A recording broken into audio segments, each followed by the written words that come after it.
Ladies and gentlemen, welcome to the reaction to another Millennial Money. And this one is interesting. Living on $25,000 a year in greater Baltimore. So here we go. I saw the student loan hit $30,000. And at that point, I realized I need to sit back and really think about what I want out of life, what I want to achieve, and what direction I want to go before I stack up another $30,000, $40,000 in student loan debt.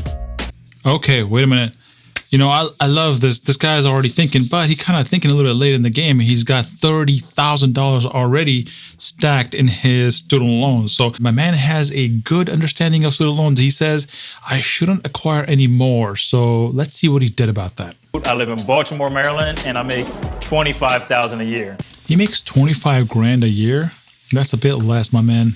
So we need to work on that income. So I'm a manager of a tax office, and also I do Uber and Lyft. Damn.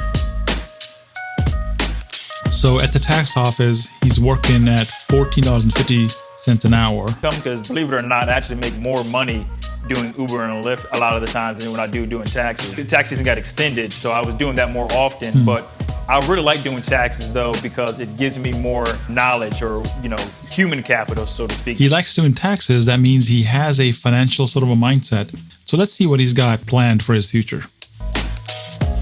Lives with one roommate. Ever since I was a little kid, I was extremely frugal and tight with my money. It's a nice town, has a nice scenery, but the people in that area were very, very racist growing up. It did definitely hurt my confidence as a person. When you're raised there for so long, you start to think that that's kind of just how everyone is. Yeah, that's kind of messed up. But good on him to being frugal because he was raised in a situation where he didn't have that much money. But the fact that he had to deal with racism, that's not cool. Because I get what he's saying. Because he lived around that stuff so much that it was real to him. It was as if that was reality. That's how people react, right? And so it normalized it for him. I really had nowhere else to go because I was waiting to move in with my brother. I had to sleep in my 1993 Firebird Pontiac. I was going to class, I was working in the afternoons, and I was sleeping in my car at night. Damn, guy was working, going to school, sleeping in his car. I mean, this guy is going to do big things because he knows exactly how to save money. I mean, this guy was all about being humble about it. I mean, good on you, man.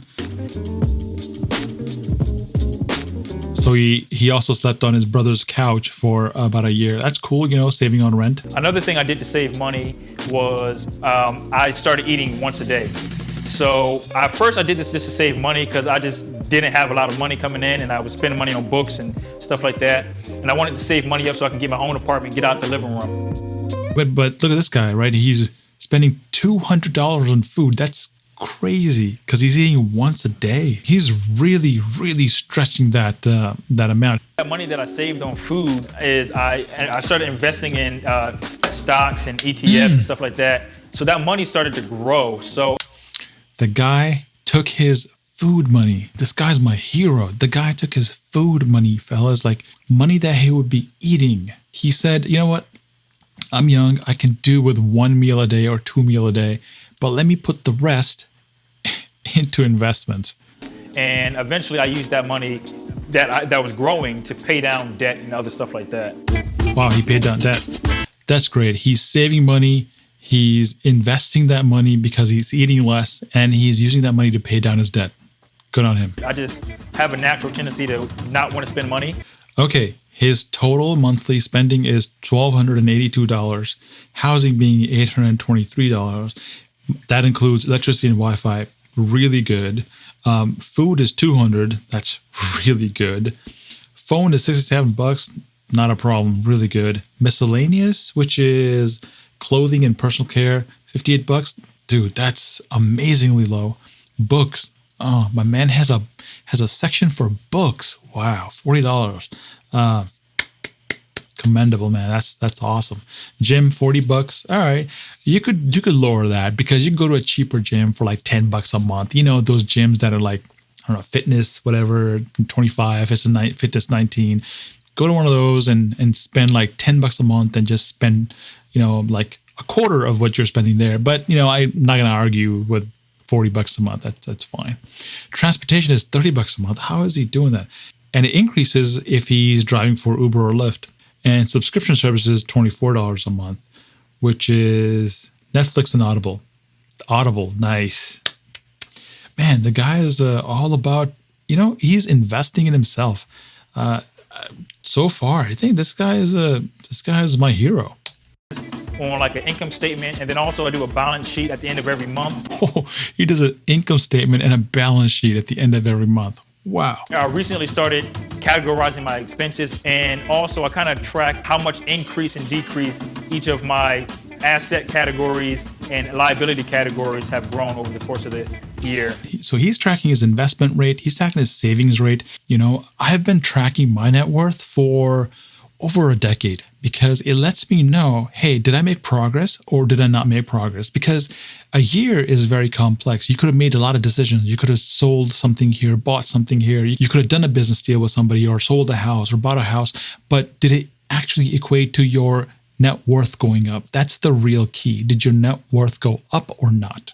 Now, what he's doing is tracking his budget manually, but you can use something like Personal Capital to track your expenses and your income every single month automatically. I will go ahead and put a link in the description for Personal Capital. When you use that link, you'll get $20 and I'll get $20. So it's a win-win. Let's continue.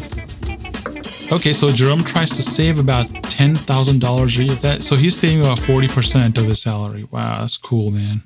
40% is pretty dang good. I had like almost no money in the bank account. I had like $40. That was like in 2017. I just decided that I was never going to have less than $100 in my bank account ever again in my life. I just started buying stocks and I just started researching companies and trying to figure out what I need to do to make intelligent investments. Eventually I learned about a Roth IRA.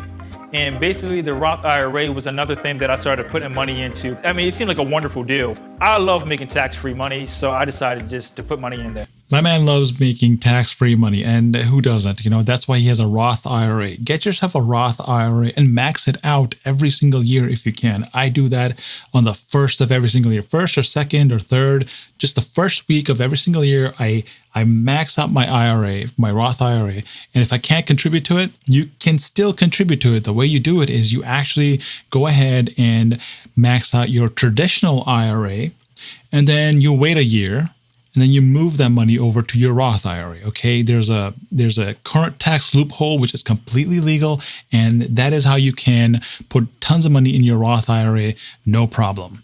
All right, so you do that because the money that you put in the Roth today, it'll grow tax-free and it'll come out tax-free. And having taxable accounts isn't always bad. For example, you could do a thing where you have a Roth IRA here, but a 401k here, which is not a Roth 401k.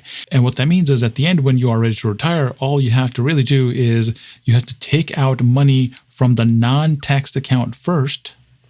And then if you need more money, you take it out from the taxed account. Okay. So why do this? Because 401k is taking your taxable income down today. So you pay less taxes today. And the Roth IRA is taking down your taxes in the future. And so you pay less taxes in the future. So you can actually have best of both worlds by investing in both type of accounts. And around $13,200 between his brokerage accounts and Robinhood. Okay, so he's got some Robinhood stuff going on. I hope he's not doing call options or put options and stuff like that, or margin trading. So he's got $16,000 left in student loans. Okay, so in July 2020, he took out a $20,000 economic injury disaster loan. This will help him cover business expenses, including gas and maintenance on his car. If he does it properly, good on him to be able to sort of figure out a way to get a loan out to go further in life. So I figured the interest rate was 3.75%. I could almost guarantee, based off my calculations, get a higher return on investment than 3.75%, either with Uber and Lyft or some other endeavor.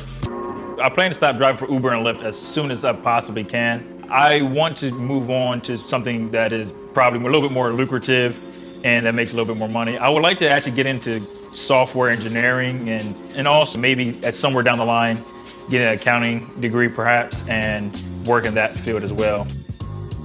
I want to have enough investment income to cover my monthly expenses plus be able to save 50% of my income thereafter. But another big investment goal is I want to buy my first piece of real estate. Right about now, I am thanking myself every single day for that decision that I made to sleep on that couch, to eat once a day, to live that lifestyle so I don't have to live that lifestyle ever again. Okay, so he's thinking that he's living in a minimal lifestyle right now, and he wants to make sure that he keeps it there for now because he is trying to grow and he's trying to save his money. I think he's doing great. I think his expenses are just fine. Even his loans are calculated. I do think he made a mistake with the $30K loan that he took for the schooling for Spanish, but he realized the issue and he corrected it by stopping it. That to me says that he's very much thinking about what he's doing and he's not just reacting to stuff. So yeah, good on him. Great job. You know what? Great segment. And I think this guy right here is a success story. So making $25,000 a year, this guy has so much more potential than so many people I know. He's really showing you that it's not really money that makes the difference of you being a success. It's the fact that what do you do with the money that you do have? You know, he could have easily lived beyond his means because 25K, guys, is not that much. So he realizes that. So he's keeping his mind focused and he's keeping his nose to the ground and he's making sure that he is hustling to get out there. I think he's going to make it 100%. All right, guys, let me know what you think. I'll see you next time.